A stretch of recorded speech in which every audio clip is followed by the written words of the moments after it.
الحمدللہ رب العالمین والصلاة والسلام علی سید الانبیاء والمرسلین اما بعد فاعوذ باللہ من الشیطان الرجیم بسم اللہ الرحمن الرحیم۔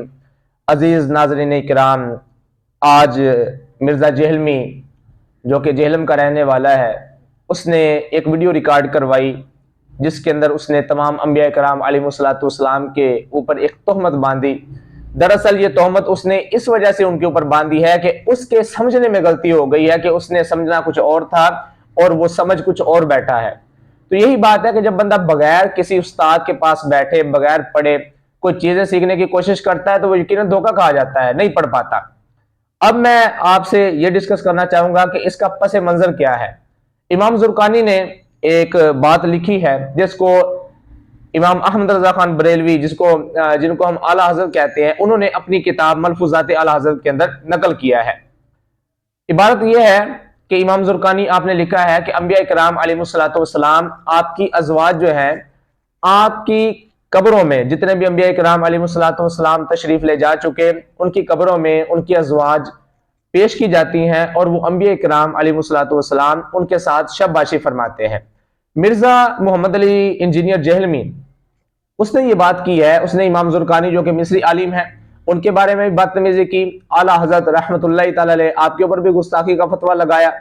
تو یہ ساری باتیں ہم بعد میں ڈسکس کرتے ہیں، پہلے آپ مرزا صاحب کی یہ والی ویڈیو دیکھیں۔ میرے اوپر الزام لگاتے ہو، توہین تو تمہارے امام نے کی ہے اعلیٰ حضرت نے، اور اس کا بھی جو بڑا تھا زرقانی جسے دیوبند اور بریلوی دونوں مانتے ہیں، جب اس سے ملفوظات اعلیٰ حضرت میں پوچھا گیا کہ بتاؤ کہ تم کہتے ہو ولی بھی زندہ ہے اور نبی بھی زندہ ہے، تو تمہارے اعلیٰ حضرت نے کیا کہا تھا کہ نبی اور ولی میں یہ فرق ہے کہ نبی اپنی قبروں میں حقیقی حصی دنیاوی زندگی کے ساتھ ہیں، حتیٰ کہ ان کی بیویاں بھی ان پہ پیش کی جاتی ہیں، ان کے ساتھ شباشی بھی کرتے ہیں۔ گستاخ تو وہ لوگ تھے، انہیں شرم نہیں آئی کہ بخاری مسلم کی حدیث ہے، میری طرف کوئی ایسی بات نہ منسوب کرنا جو میں نے نہیں فرمائی، ورنہ اپنا مقام جہنم میں دیکھ لینا۔ یہ کس آیت حدیث میں لکھا ہوا ہے کہ قبر کے اندر نبی علیہ السلام کے اوپر بیویاں پیش کی جا رہی ہیں؟ نعوذ باللہ۔ جی ناظرین، آپ نے بات مرزا صاحب کی سن لی ہے۔ اب میں استغفر اللہ العظیم کہہ سکتا ہوں کہ اس نے جو باتیں کی ہیں امام وقت کے خلاف۔ میں یہاں پہ ایک بات کرنا چاہوں گا کہ مرزا صاحب آپ مجھے یہ بتا دیں کہ شب باشی کا مطلب کیا ہے۔ سیدھی سیدھی بات ہے، آپ مطلب بتا دیں، ہم ایکسپٹ کر لیں گے، مطلب کے اوپر گفتگو ہو جائے گی۔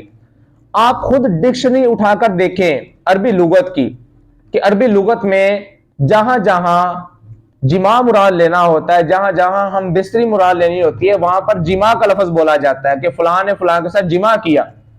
شب باشی کا لفظ تو استعمال ہی نہیں کیا جاتا کہیں پہ بھی۔ جہاں پر بھی بات کی گئی ہے ہم بستری کا معنی مراد لینا ہوتا ہے تو وہاں پر جماع کا لفظ بولا جاتا ہے۔ شب کا مطلب ہوتا ہے رات، باشی کا میں نے گزارنا، رات گزارنے سے آپ نے جماع کا مطلب کیسے مراد لے لیا؟ اور رہ گئی بات اس بات کی کہ تم کہتے ہو کہ کہاں سے ثابت ہے کہ انبیاء کرام علیہ الصلوۃ والسلام آپ کی ازواج آپ پر پیش کی جائیں گی؟ تو سنو میرے محبوب کریم علیہ الصلوۃ والسلام، آپ کی حدیث مبارکہ، ایک زوجہ رضی اللہ تعالیٰ عنہ، آپ نے محبوب کریم علیہ الصلوۃ والسلام آپ سے عرض کی کہ یا رسول اللہ، بظاہر آخری وقت ہے، آپ تشریف لے کے جا رہے ہیں، تو آپ کے بعد ہم میں سے کون سی زوجہ آپ کے پاس پہلے پہنچے گی، آپ کے ساتھ پہلے ملاقات کرے گی؟ تو محبوب کریم علیہ الصلوۃ والسلام آپ نے ارشاد فرمایا کہ جس کے ہاتھ لمبے ہیں وہ مجھ سے پہلے ملے گی۔ قیامت کے دن تو سب نہیں مل جانا ہے، قیامت کے دن تو محبوب کریم علیہ الصلوۃ والسلام آپ کی شفاعت اللہ تعالیٰ ہم سب کو نصیب فرمائے وہ ملنی ہے۔ تمام ازواج مطہرات وہ محفوظ عن الخطا ہیں۔